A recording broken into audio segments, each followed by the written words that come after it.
everyone, Annasha here from Shayla's Voice. Welcome back to our channel. If you are a returning subscriber, welcome back to our channel. We appreciate you. Thank you for following us and for supporting us. And if you are brand new, welcome. Our channel is about our daughter Shayla, who was diagnosed with autism and now intellectual disability, and now we're working on another diagnosis. So we share our journey about her, with her, through her ups and downs, her trials, her wins, her everything. So if you want to hear more about her, if you want to see more from us, hit that subscribe button. When videos get uploaded, you will be one of the first people to know. So in today's video, I want to talk about Rett syndrome. We are in the process of getting genetics testing done for Rett syndrome. And I'll give a little bit of a backstory on that. So Shayla is now 11 years old. We got Shayla's autism diagnosis about 2.5 to 3 years old was when we got the official diagnosis. So back then, when we got her official diagnosis, we got a differential diagnosis of Rett syndrome.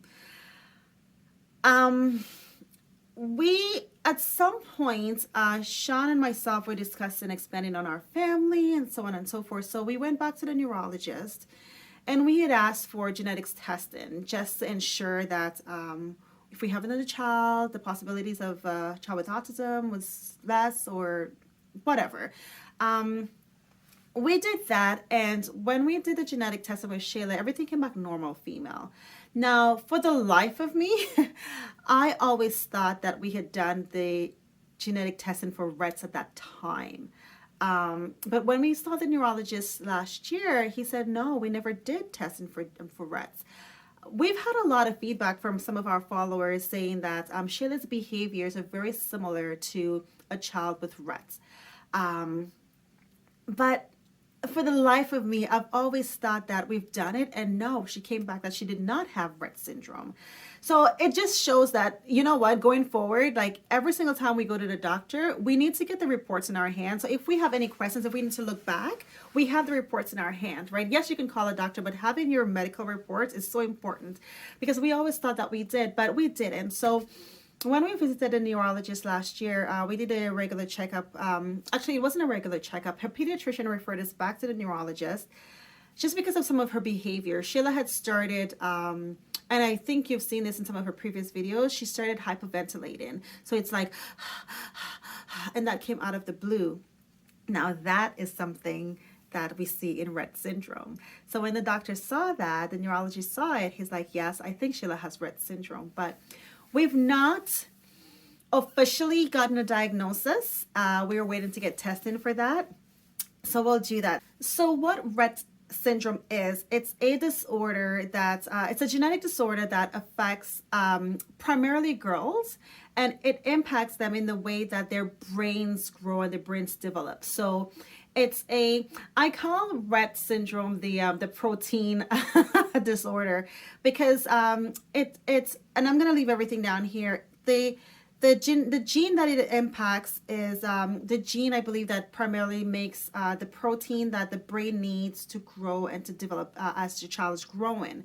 So that's what it impacts, right? So basically, they know exactly what causes Rett's. There's no cure for Rett syndrome. That being said, there's all the typical therapies that you can do that we're already doing based on autism. Speaking of autism, some people debate as to, based on my research, some people debate as to whether or not Rett syndrome falls under the autism spectrum disorder umbrella, or it does not, right? Because you know, with autism spectrum disorder, it's a spectrum. But the thing about Rett syndrome that makes it a little bit different is the fact that it is genetic, right? With autism, there's no real, I know what causes autism, or this causes autism, or that causes autism. There's no, that has not been defined as far as I know.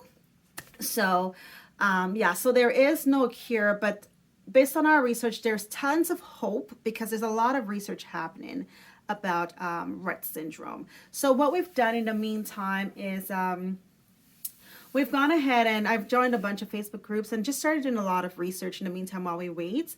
It is a little bit scary because Rett syndrome is a progressive disorder, but the good thing is that her neurologist doesn't think that she will lose anything else. He thinks that where she is, she's plateaued and stabilized based on her age. He doesn't think that she's going to lose anything more, but it is a little bit scary. It's almost as if we're waiting to enter a whole new world, right? With this new diagnosis, when we do get it, and I believe strongly that we will get the Rett syndrome diagnosis. For peace of mind, it's like I get a little bit of peace of mind when I think of she's already doing the speech therapy, she's already doing this, she's already doing that. So we've not sat there and done nothing. We've already done so much for her during this time. So, and in my last video, I spoke about her bone age and her growth and the concerns that her doctors had about her growth.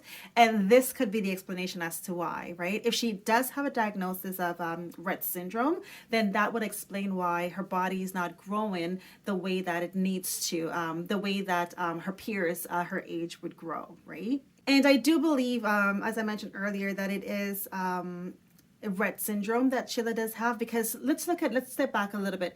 Shayla lost her words. That's a symptom of Rett syndrome, the regression of speech and vocabulary. Shayla has a lot of hand movements. If you guys see Shayla is always hand wringing. That is huge in the Rett world, right? Her tiptoe walking, her muscle tone, and her balance, and so on and so forth. All of these are symptoms among many, and she has all of them.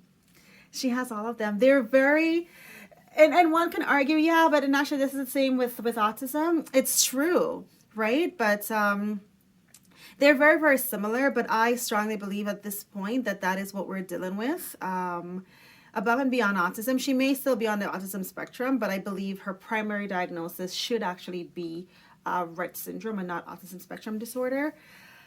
But we'll see. We're waiting for the testing at the hospital. We're still waiting. It's been a couple of months since we've been referred, and we're still waiting.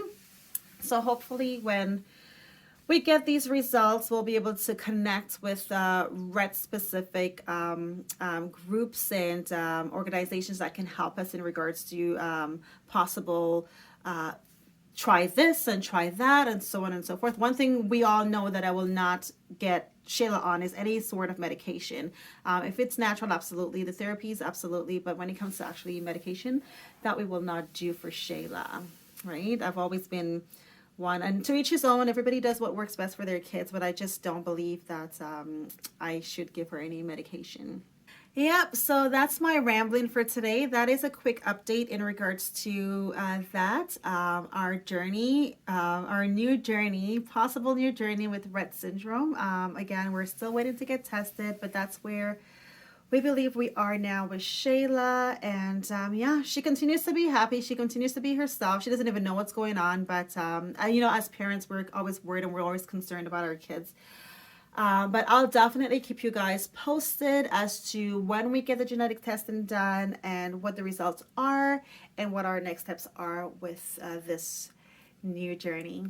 Great. So thank you guys for listening. Thank you for stopping by. If you haven't already done so, like and subscribe. Hit the notification bell.